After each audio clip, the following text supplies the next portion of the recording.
үзүүлж байна. Та биднийг дэмжиж subscribe дараарай. Баярлалаа.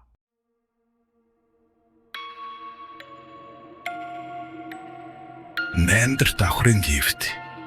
Баяр орон 11 цагт ажилласаа тарж шинээр нүүж орсон өндөр орон сууцныхаа үүдэн дэрлээ. Гэрээр 14 давхурт амьдардаг байв. Байшингийн коридор нам гүм. Зөвхөн гадаа эсгэрх салхины чимээл сонсогдно. Тэрээр лифт дуудаж дотор нь орлоо. Гэхдээ лифтний товчдор донд нэвэл зүйл сонирн байв. 8 гэсэн тоог хин нэгэн хумсаараа маажиж, эргэн тойрныг нь улаан будгаар тэмдэглэсэн байлаа. Баяр хүүхдүүд тавсан байх гэж бодоод 14-ийн тоог дарав. Лифт дээшээ өксөж эхэллээ. Дэвтээд 4-р давхар зогсолтгүй өнгөрөв. 6-р давхар гэрэл нэг удаа анивчив. Гэрэл нэг удаа анивчив. 8-р давхар лифт гинт түг хийд зогсоод хаалга нь аажуухан нээгдэв. Гадаа харанхуй коридор хин чалга. Баяр дурштураа дахин дарж хаалгыг хаахыг хичээв.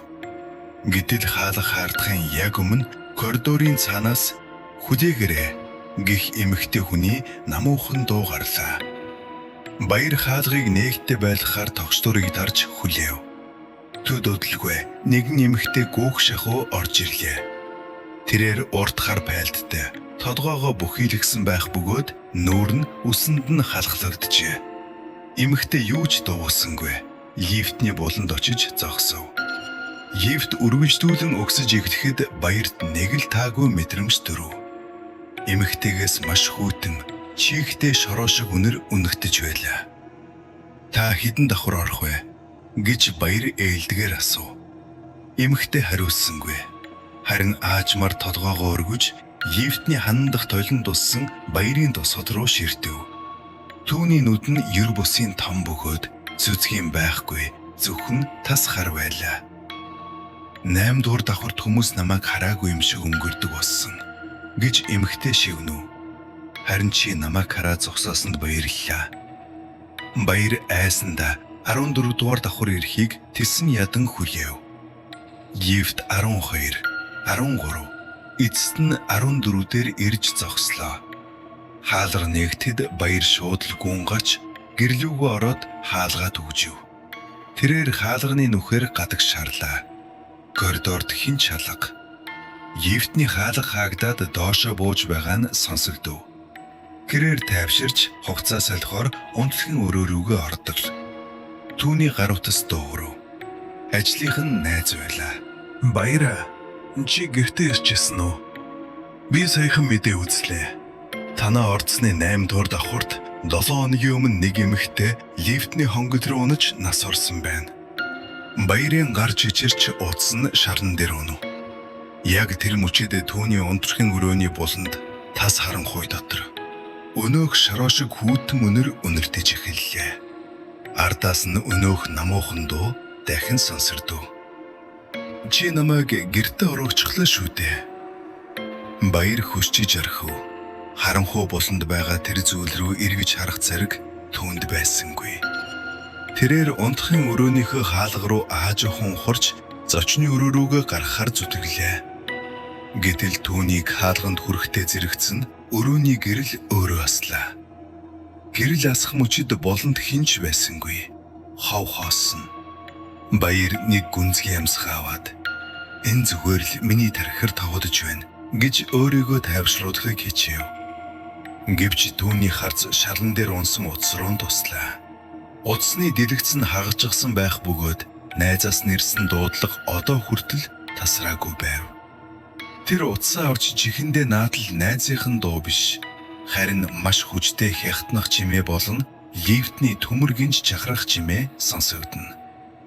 Тэгснээ гинт утсан доторх чимээ тасарч эмэгтэй хүний инээх чимээ сонсогдов. Энэ бол найзынхын дуу биш, харин лифтнээс дайж ирсэн өнөөх эмэгтэйн дуу байлаа. Баяр утсаа хол шидээд гэрээсээ гарахаар үүдний хаалга руугаа гүйв. Тэрээр хаалганы бариулаас атхан татсан боловч хаалга огт хөдөлсөнгүй. Төгжийг нь хижнэн эргүүлсэн ч хаалга нь гаднаасаа гарамчихсан мэт үл хөдлөнө. Яг энэ үед түүний амьдардаг 14 дугаар давхрын коридорд хийгт ирж зогсох чимээ гарлаа. Динг! Хаалганы цаанаас хүнд гудалтай хүний алхаа сонсогдож, түүний хаалганы өмнө ирээд зогсов. Баяр хаалганы нүхээр ааж ухан хардал. Гадаа орцны жижүүр өвгөн зогсож байлаа. Баяра. Чи зүгээр үү? Чиний араас нэг эмэгтэй орж байхыг камераар харлаа. Хаалганы гэж өвгөн сандарсан хоолоогоор хаширв. Баярсандаа ашгүйдэ гэж бодоод аха хаалга гацчаад байна. Туслаарэ гэж оригдтал. Тадаа байгаа өвгөн гинт дуугаа хураав. Хаалганы нүхээр хартал. Жижүүр өвгөн яг хаалганы өмнө зогссон хэвээр байх боловч түүний толгой нь 180 градус эргэжсэн. Нуруу руугаа хараад зогсож байх нь тэр. Тэгснэ өвгөн биш. Харин нөгөө эмэгтэй хоолоогоор. Би ахидын дотор очихсан байхад чи гадаа байгаа хэн нэгнээс тусламж ирж байгаа юм уу? Гэв. Баяр айсандаа хоошоо савж унахдаа өөрийнхөө хөлийг харлаа. Түүний өмссөн байсан гэрийн шахаа нь нойтон шороо борчсон. Шарлан дээр нь нойтон хөлийн мөрнүүд унтахын өрөөрөө чиглэсэн байв. Тэрээр унтахын өрөөрөөгөө хардал. Түрүүн хоосон байсан орон дээр нь өнөөх хар пайлгтай эмэгтэй дээшээ хараад хэвтэж байлаа. Тэр эмэгтэй аажмаар өндийж баяр руу гараа сунгаад 8 дугаар давхурд хитрхи хүйтэн байна. Чиний харин дулаах юм. Өрөөний гэрэл дахин унтарч баярын чанга хаширах дуу тэр өндөр байшингийн 14 дугаар давхурд хатаад удлгүй нам гүн болов. Маргааш өглөө нь жижүүр өвгөн 14 давхурд гарахад баярын хаалга нээгдтэй байлаа. Гэвч өрөөнд хинч байсангүй. Зөвхөн лифтний 8 гэсэн товчлуур дээр баярын хурууны хээ цусаар тогтсон байсан гэдэг.